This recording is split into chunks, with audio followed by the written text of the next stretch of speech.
The diner was silent. A billionaire sat frozen, his translator stammering, his deal slipping away by the second, and across the room, a young waitress holding a coffee pot, hesitated. No one knew she spoke Mandarin. No one knew she was about to save $1 million deal with nothing but courage and kindness. The morning light poured gently through the windows of Maple Street Diner, casting a soft golden glow across the polished counter and the checkered floor that had seen 1,000 stories unfold. The bell above the door chimed every few seconds as locals came in, construction workers, office clerks, sleepy students, all greeted by the same warm smile that made the place feel like home.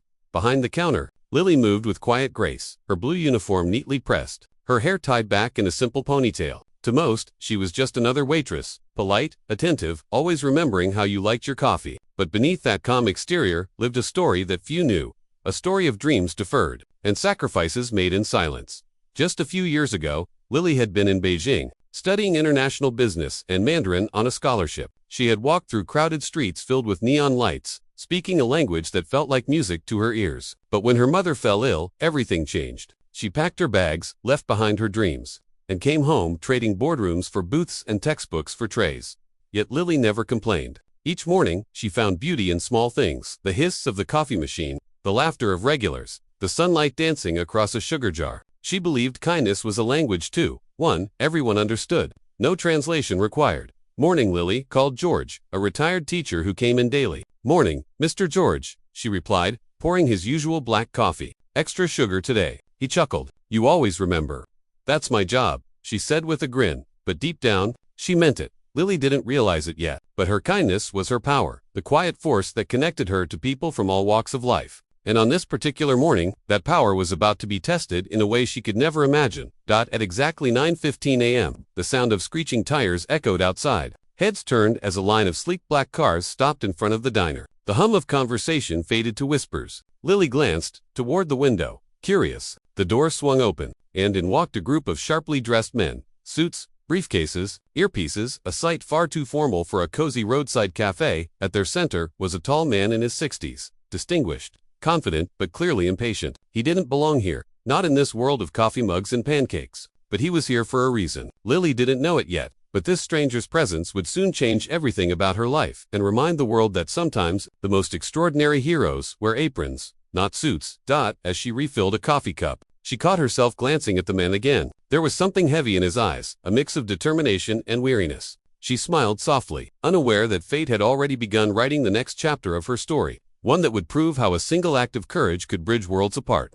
The soft rhythm of clinking cups and murmured conversations filled Maple Street Diner, wrapping the small room in its usual morning calm. But that calm began to shift the moment the first black car pulled up outside. The sound of heavy doors closing drew a few curious glances from customers. Then another car arrived, and another. Lily glanced out the window as the sleek convoy lined the curb. Her brow furrowed. Those weren't the usual breakfast crowd. She placed a plate of pancakes on a nearby table, wiped her hands on her apron, and turned just as the bell above the door jingled. In walked Mr. William Richardson, a name she wouldn't recognize, but one the business world knew too well. A billionaire investor with sharp gray eyes and the air of a man who'd built empires from silence. He moved with quiet authority, followed by his assistant, a young translator, and several men in expensive suits. Their presence seemed to pull the air taut, as though the diner itself had to straighten up to accommodate them. Conversations halted. Forks paused midair. "Good morning," Lily said politely, her practiced smile unwavering. Richardson gave a curt nod. "Table for 6. Somewhere private." She gestured toward the back booth by the window, a spot bathed in soft sunlight but slightly secluded. "Right this way." As she led them through, the regulars watched in curiosity. The contrast was striking, a billionaire surrounded by suits, sitting in a small-town diner with the smell of maple syrup and coffee in the air. Within minutes, the group unpacked laptops and documents. The translator, a nervous young man in his late 20s, adjusted his tie repeatedly. Across from them sat a group of Chinese business delegates, speaking softly among themselves as they reviewed papers. Lily immediately sensed the tension, polite smiles masking impatience. She poured their coffee carefully, catching fragments of conversation. The translator's voice trembled as he translated Richardson's words. At first it seemed fine, but soon, subtle discomfort crept across the Chinese guests' faces. A misplaced phrase here, an awkward tone there. Lily recognized it instantly. Mandarin wasn't just words. It was culture, respect, rhythm. And the rhythm was off. Mr. Richardson's voice grew firmer, his brows knitting as he leaned forward. "Tell them we're offering a better rate if they finalize today," he said. The translator hesitated, fumbling over the phrase. The Chinese delegate looked confused, then replied curtly. Lily froze for a moment, her instincts on alert. The words had shifted meaning. What should have sounded like a generous offer now sounded demanding. She stepped back, unsure if she should say anything. It wasn't her place, she was just the waitress. But her heart raced, and her mind translated every word effortlessly. She could feel the misunderstanding growing like a crack in glass, invisible at first, but spreading fast. As she refilled a cup of coffee at a nearby table, she couldn't help glancing back at the booth. The translator's face had gone pale. Mr. Richardson's jaw tightened. The clients whispered among themselves. The atmosphere grew heavier by the minute. Something was breaking, and Lily could feel it. She just didn't know yet that soon, she would be the one to piece it back together.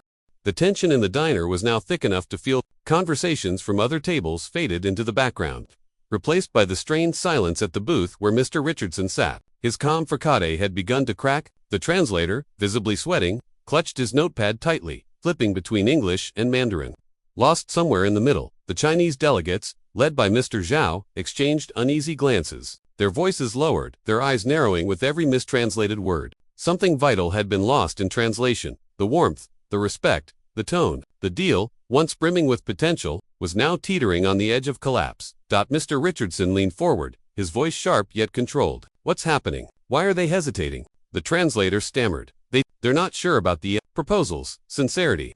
The billionaire's expression hardened. Sincerity, I just offered them a better deal. His voice carried across the diner, causing a few heads to turn. Lily, standing behind the counter, felt her stomach twist. She understood exactly what went wrong. The translator had phrased the offer like a command, not an invitation. In Mandarin, tone and phrasing carried weight. Respect wasn't just in the words, it was in how you said them. Mr. Zhao spoke again in Mandarin, his tone polite but strained. What is strained? Woman yue ni shizai be woman, our bush hudzor. Les heart thudded. She knew what that meant. We thought you were pressuring us, not partnering with us. The translator froze, uncertain. He mumbled something vague in English, completely missing the nuance. Richardson sighed in frustration, rubbing his temple. This is falling apart, he muttered. The translator looked down, shame flickering across his face. I'm sorry, sir. I need a moment. He stood abruptly, excusing himself. The sudden exit left a void, a silence that seemed to stretch endlessly. Lily's pulse quickened. The billionaire sat there, expression unreadable, while the delegates exchanged quiet words, their disappointment visible. She knew this silence. It wasn't just awkward. It was final. Deals died in silence like this. Her hands trembled slightly as she held the coffee pot. Her mind raced. Should I? No, it's not my place. I'll probably get fired. But she looked again at Mr. Zhao, at the slight sadness in his eyes. She remembered her mother's voice, years ago, teaching her Mandarin as they watched Chinese dramas together in their tiny apartment. Language, her mother used to say, isn't just words, it's a bridge between hearts. And right now, that bridge was burning. Before she realized it, Lily had taken a step forward, then another. Her voice, soft but steady, broke the heavy silence. Excuse me, she said, clutching the coffee pot like a shield. I don't mean to interrupt, but I speak Mandarin. All eyes turned to her. Mr. Richardson's eyebrows lifted slightly, surprise flashing across his face. The delegates looked equally stunned for a moment. The whole diner froze, forks mid-air, conversations stopped. Lily swallowed hard, her voice trembling just enough to betray her nerves. If you'd like, I could help you communicate, just until your translator returns. And in that fragile moment, the future of $1 million deal hung entirely on the courage of a small-town waitress with a kind heart and an unexpected gift. Every eye in the diner was locked on Lily, the young waitress standing awkwardly beside the billionaire's table. Her uniform was simple, a pale blue shirt with the diner's logo, sleeves slightly rolled, and a pencil tucked behind her ear. Yet at that moment, she carried herself with quiet courage that made everyone pause. Mr. Richardson looked skeptical, his brow furrowing. You speak Mandarin? He asked, as if unsure whether to laugh or hope. Lily nodded, her heart hammering. Yes, sir. My mother's from Beijing. She taught me when I was a kid.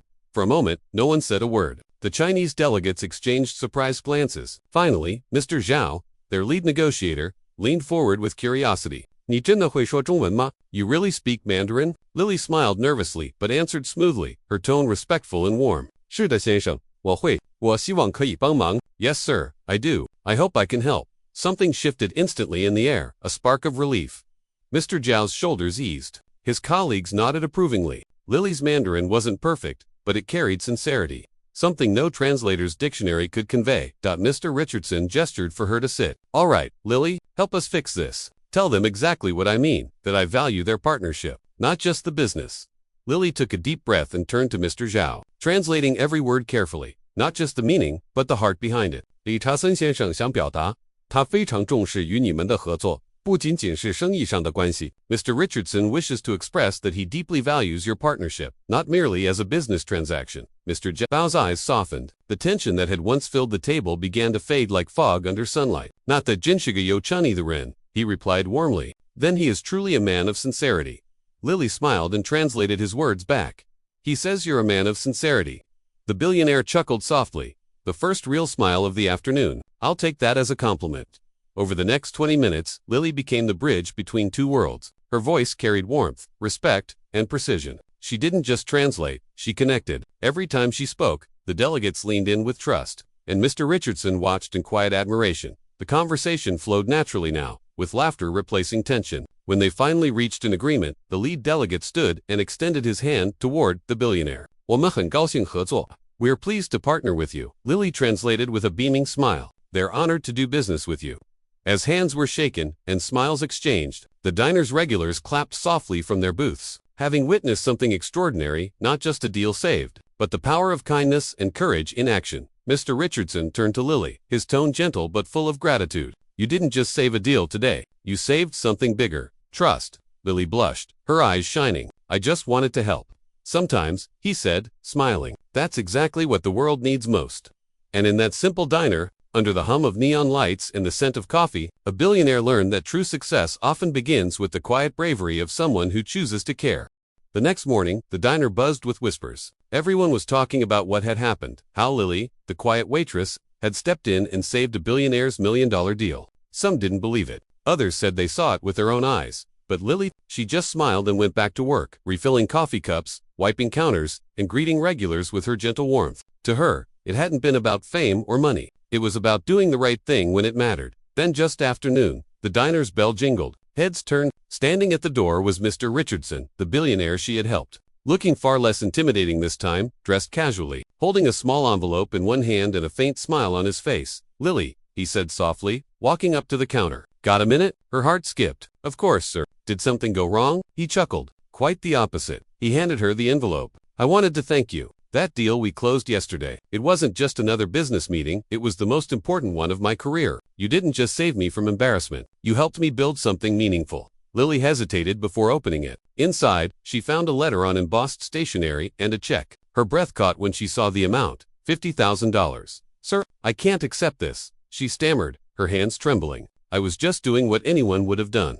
Mr. Richardson smiled gently. That's where you're wrong, Lily. Most people would have stayed quiet, afraid to step in. But you didn't. You used your gift to help others. And that's rare. Tears welled in her eyes. You don't have to do this. He nodded. I know, but I want to. Think of it as an investment, not in business, but in kindness.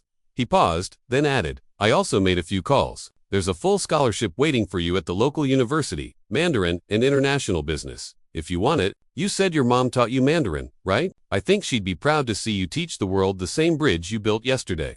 For a moment, Lily couldn't speak. The diner grew quiet as everyone watched her wipe her tears, her heart full of gratitude. Thank you, she whispered. You have no idea what this means.